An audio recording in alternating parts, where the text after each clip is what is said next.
ദീപകിന്റെ ആത്മഹത്യയിൽ പ്രതിയായ യുവതിക്കായി ലുക്കൌട്ട് സർക്കുലർ പുറത്തിറക്കി. കോഴിക്കോട് മെഡിക്കൽ കോളേജ് പോലീസാണ് ലുക്കൌട്ട് സർക്കുലർ പുറപ്പെടുവിച്ചത്. രാഹുൽ കെ വേണ്ടി രാഹുൽ വിവരങ്ങൾ പറയും.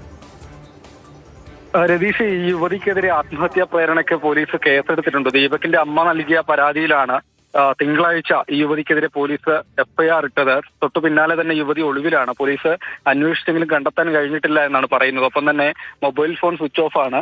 ഇതോടെയാണ് വിദേശത്തേക്ക് കടക്കുന്നത് ഒഴിവാക്കാൻ അല്ലെങ്കിൽ തടയുന്നതിന് വേണ്ടിയാണ് ലുക്കൌട്ട് സർക്കുലർ പുറത്തിറക്കുന്നതെന്നാണ് മെഡിക്കൽ കോളേജ് പോലീസ് പറയുന്നത്.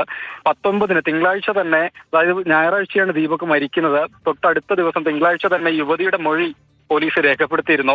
അതിന് പിന്നാലെയാണ് ദീപകിന്റെ അമ്മ പരാതിയുമായി എത്തുകയും ചെയ്തത്. തുടർന്ന് ആത്മഹത്യാ പ്രേരണയ്ക്കുള്ള വകുപ്പ് ചുമത്തി ഈ യുവതിക്കെതിരെ കേസെടുത്തു. അറസ്റ്റ് ഒഴിവാക്കുന്നതിന് വേണ്ടി അറസ്റ്റ് നടപടികളിലേക്ക് പോലീസ് കടക്കുകയായിരുന്നു.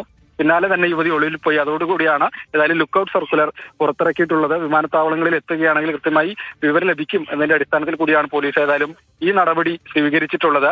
ദീപകിന്റെ മരണത്തിൽ അസ്വാഭാവിക മരണത്തിനാണ് ആദ്യം പോലീസ് കേസെടുത്തിരുന്നത്. പിന്നാലെയാണ് വിവാദങ്ങളൊക്കെ ഉണ്ടായി. കുടുംബം പരാതി നൽകിയതിന് പിന്നാലെ യുവതിയെ പ്രതിയാക്കി കേസെടുത്തത്. വെള്ളിയാഴ്ചയാണ് ഈ ദൃശ്യങ്ങൾ സമൂഹ മാധ്യമങ്ങളിൽ വരുന്നത്. പയ്യന്നൂരിൽ ബസ്സിൽ വെച്ച് നേരിട്ട ലൈംഗികാതിക്രമം എന്ന് കാട്ടിയാണ് യുവതി വീഡിയോ പ്രചരിപ്പിച്ചിരുന്നത്. പക്ഷേ രേഖാമൂലം പോലീസിൽ പരാതി നൽകാനോ അന്ന് തന്നെ ബസ് ജീവനക്കാരോടോ അല്ലെങ്കിൽ ബസ്സിലൊപ്പം ഉണ്ടായിരുന്ന സഹയാത്രക്കാരോടോ പറയുന്നതിനോ യുവതി തയ്യാറായിരുന്നില്ല. വടകരയിലുള്ള ഒരു സുഹൃത്തായ പോലീസുകാരനെ വിളിച്ച് കാര്യം പറഞ്ഞിരുന്നു എന്ന് മാത്രമാണ് യുവതി പ്രതികരിച്ചിരുന്നത്. എന്തായാലും ആ വീഡിയോ വളരെ വിവാദമായി സോഷ്യൽ മീഡിയയിൽ വളരെ സജീവ ചർച്ചയായ ഘട്ടത്തിലാണ് ദീപക് ആത്മഹത്യ ചെയ്യുന്നത്. എന്തായാലും ഈ യുവതിക്ക് വേണ്ടി ലുക്കൌട്ട് സർക്കുലർ ഇറക്കിയിരിക്കുകയാണ് മെഡിക്കൽ കോളേജ് പോലീസ്. ശരി, ദീപകിന്റെ ആത്മഹത്യയിൽ പ്രതിയായ യുവതിക്കായി ലുക്കൌട്ട് സർക്കുലർ പുറത്തിറക്കിയിരിക്കുന്നു.